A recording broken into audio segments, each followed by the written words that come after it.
Mr. Secretary General, you have already welcomed the outcome of the referendum in Macedonia, and you have also urged the political leaders and the political parties to act constructively in order to seize this historic opportunity for the country.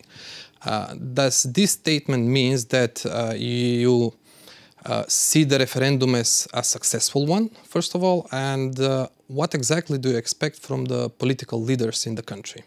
So I welcome that so many voted in favor in the referendum, a vast majority, more than 90%. But when it comes to the way forward, then that's not for NATO to decide. That's for the government and the parliament in Skopje to decide. And it's not for me to go into that domestic political democratic process of your country.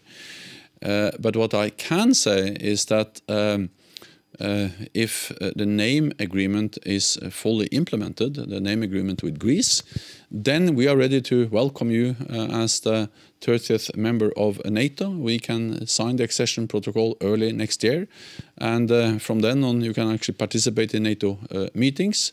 And I really hope that we can do so, because it will be good for the whole region, for NATO, but also for the former Yugoslav Republic of Macedonia, that you can agree on the name and become a full member of the alliance.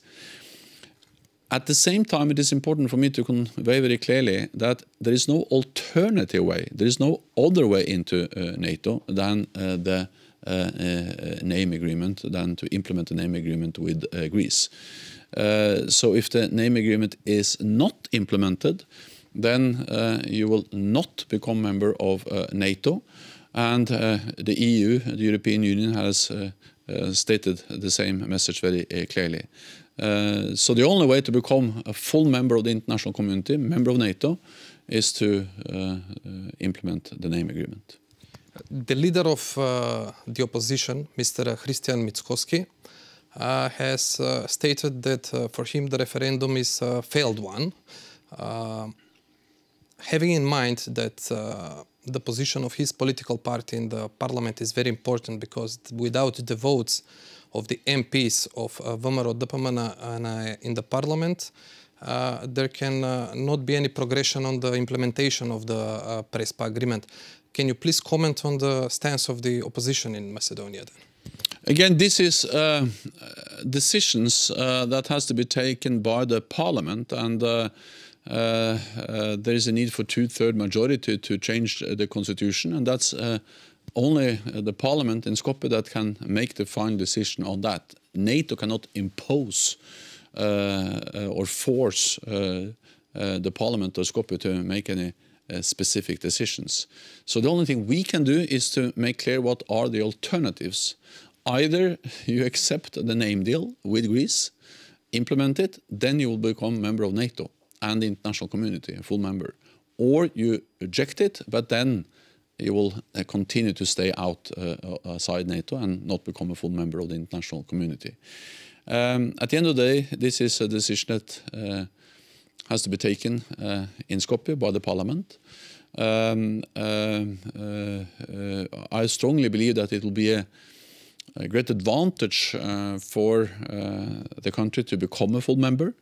It provides security, stability, the strength of being part of an alliance of 29 other allies, equal seat at the table around the NATO decision-making table.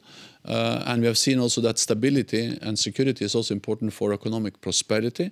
Montenegro joined, and when they joined, we have seen that investments from NATO countries have more than doubled. So NATO membership is good for security, but also for economic prosperity. Do you think that some of the voters in Macedonia might have been confused that even a boycott might be a viable choice? And I'm not excluding the possible influence even from the visits of high-ranking officials to Macedonia prior to the referendum, who decided to meet with all parties in the country, including the political party that obviously boycotted the referendum. So I have seen some attempts to say that there is an alternative and other way into NATO and the European Union. There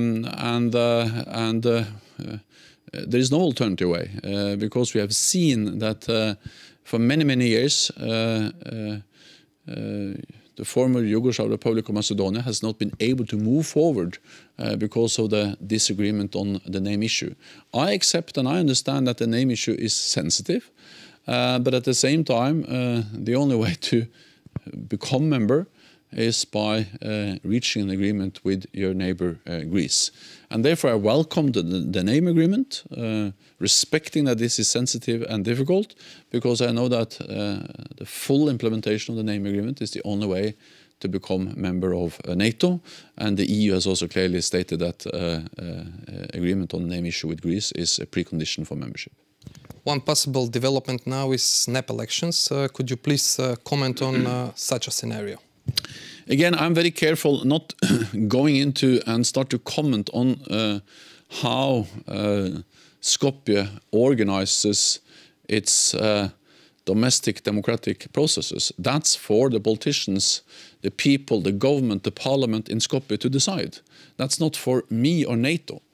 The only thing I can say is what happens when it comes to NATO membership. If you implement the agreement, then you can become member. If you don't implement, then you will not become member. But at the end of the day, it is the people of the country, the leaders of the country, that have to make those decisions. And I urge them all to work together in a constructive and cooperative way to seize this historic opportunity, once in a lifetime opportunity for your country to be a full member. And we don't know when or if ever a similar opportunity will come back. Thank you very much for your time. Thank you so much.